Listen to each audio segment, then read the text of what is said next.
નમસ્કાર મિત્રો, સ્વાગત છે અમારી યુટ્યુબ ચેનલમાં। આજે દશામાની વ્રત કથા વિશે જાણીશું।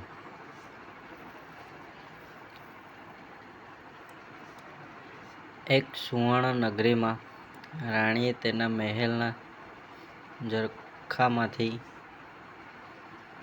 જોયું તો શહેરની બહેનો કોઈ વ્રતની ઉજવણી કરતી હતી। રાણીને થયું કે આ વ્રત મારે પણ લેવું છે। રાણીએ રાજાને વાત કરી। રાજાએ અભિમાનથી કહ્યું, હે દેવી, આ બહેનો જે વ્રત કરે છે તે દશામાનું છે। આપણી પાસે તો બધું જ છે। આ વ્રત અને એ દશામાં આપણું શું ભલું કરવાના છે? ત્યારે એ દશામાનું વ્રત લેવાની જરૂર નથી। રાજા દશામાનું અપમાન કરે છે। રાણી રાજાથી રિસાઈ જાય છે। આ દશામાનું અપમાન તેનાથી સહન થતું નથી। તે મહેલમાંથી નીકળી નદી કિનારે જતી સ્ત્રીઓ પાસેથી આ વ્રત વિશે વિગતવાર જાણે છે। વ્રતી બહેનોએ કહ્યું, અમે દશામાનું વ્રત કરીએ છીએ। આ વ્રતની વિધિ એવી છે કે સૂતરના 10 તાર લઈ 10 ગાંઠ વાળવી, ગાંઠે ગાંઠે કંકુના ચાંદલા કરવા, ત્યારબાદ સ્ત્રીએ આ વ્રત કરવું। દાસી જોડે રાણીએ રાજાને સંદેશો મોકલ્યો કે મારે આ વ્રત કરવું છે, પણ રાજા અભિમાનમાં ચકરચૂર હતા। તેમણે આ વ્રતની ના પાડી, પૂર્ણ દશામાનું અપમાન કર્યું। તેથી દશામાના ક્રોધનો પાર ન રહ્યો। એક દિવસે દશામાએ રાજાને સપનામાં આવીને એક જ શબ્દ કહ્યો, પડું છું। બીજા દિવસે પાડોશી રાજા લશ્કર લઈને ચઢી આવ્યો। જીવ બચાવવા રાજા તેની રાણી તથા 2 કુંવરો લઈને જંગલમાં ભાગ્યો।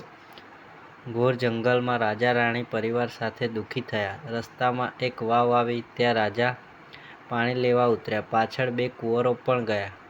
દશામાએ અદૃશ્ય થઈ 2 કુંવરોને વાવમાં ખેંચી લીધા। રાજા સમજી ગયા કે ચોક્કસ દશામાનો આ કોપ છે। એ રાણીને આશ્વાસન આપતા સમજાવે છે કે જેણે આપ્યા તેણે જ લઈ લીધા, હવે એ જ આપશે।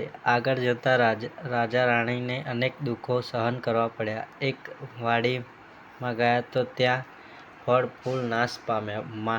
માળીએ આ બંને પાપી છે એમ માની માર મારી ભગાડ્યા। રાજા તેમની બહેનના નગરમાં આવ્યા અને બહેન સોનાની ઘાઘરમાં ભાઈ માટે સુખડી તથા સોનાની સાંકળ મોકલે છે, પણ દશામાના કોપથી સુખડી ઈંટના ટુકડા બની ગઈ અને સોનાની સાંકળ કાળો નાગ બની ગયો। આ ઘાઘર પિત્તળની થઈ ગઈ। આ બધું જ જમીનમાં દાટી રાજા આગળ ચાલી નીકળ્યો। આગળ જતાં એક વાડીમાંથી તેમણે વાડીના માલિક પાસે ખાવા માટે ચીંભુડું માંગ્યું। ખેડૂતને દયા કરીને એક ચીંભુડું આપ્યું। રાજાએ નક્કી કર્યું કે આગળ જઈને થોડો વિશ્રામ કર્યા પછી ચીંભુડું ખાવું અને ભૂખ શમાવવી। એક ગામના રાજાનો કુંવર 2 દિવસ પહેલાં રિસાઈને ભાગી ગયો હતો। સિપાહીઓ કુંવરની શોધમાં નીકળ્યા હતા। દશામાના કોપના કારણે રાજાના હાથમાં જે ચીંભુડું હતું એ કુંવરનું માથું બની ગયું। કુંવરના માથા પર નજર પડતાં સિપાહીઓએ દોડીને રાજાને પકડી લીધો। દોરડાથી બાંધીને લાતો મારતા નગરમાં લઈ ગયા। નગરના રાજા બધી વાત કરી। રાજાએ પોતાના કુંવરની હત્યા કરવા બદલ અભયસેનનો કાળ કોટડીનો હુકમ આપી બંદીખાનામાં નાખી દીધો। રાજા વગર વાંકે કેદ થયો। તેથી રાણી અનંગસેના પર દુઃખનો પહાડ તૂટી પડ્યો। એ રોજ જંગલમાં જતી, લાકડાનો ભારો લઈ આવતી, એ વેચીને જે પૈસા મળે એમાંથી પેટનો ખાડો પૂરતી। આમ દિવસો પર દિવસો પસાર થવા લાગ્યા। અષાઢ મહિનો આવ્યો।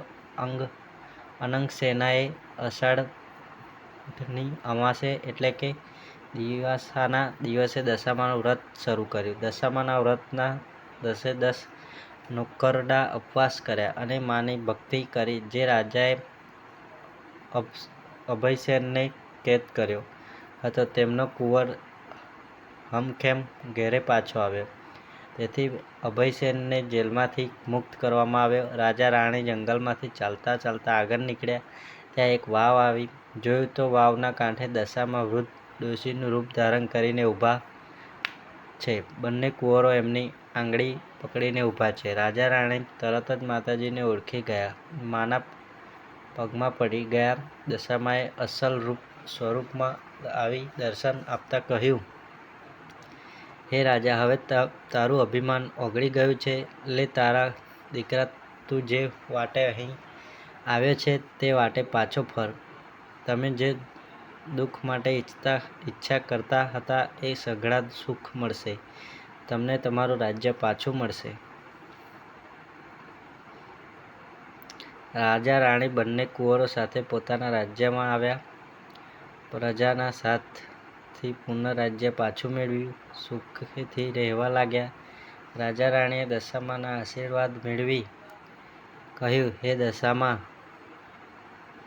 જેવા અમને ફળ્યા તેમ તમારા વ્રત કરનારને સૌને ફળજો. જય દશામા.